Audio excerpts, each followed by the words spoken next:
Hi, I'm Avrumi Glaser, and this is Kol Geula. So here's the big question that always comes up.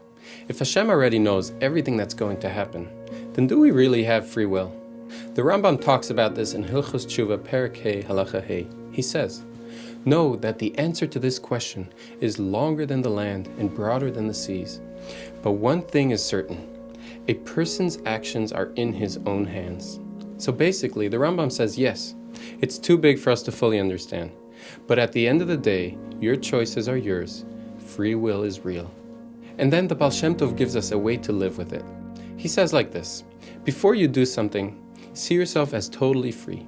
My life, my choices, my responsibilities. But after you've already done it, you look back and say, that's where Hashem wanted me. That's what He led me to do. But here's the problem.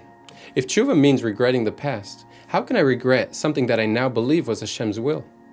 So here's a mashal. A kid is running around the house. He knocks over a vase and it smashes.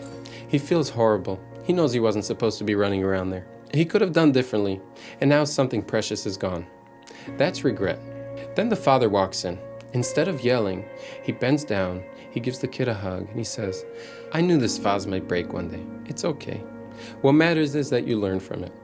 Let's clean up together. And later the father even takes the pieces and makes a little mosaic out of them with his son. Something new comes out of the break. That's what Teshuva is. Regret doesn't mean I wish the past away. It means I realize I've created distance between me and Hashem, between me and who I really am. And I don't want that distance anymore. I want to come close again. And here's the amazing part. When I do that, Hashem takes even my fall and uses it as part of my return. Just like the broken vase becoming a mosaic. So here's how it works. Looking forward, I've got full free will. Every choice matters. But looking back, I see Hashem's hand guiding it all.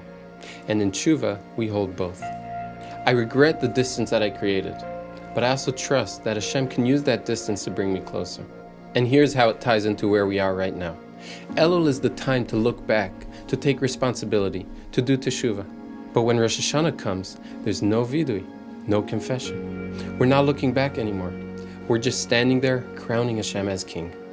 And that's the ultimate Geula, when the past doesn't hold us anymore, when the whole world recognizes Hashem's kingship. That's the future we're stepping into on Rosh Hashanah. Thanks for watching.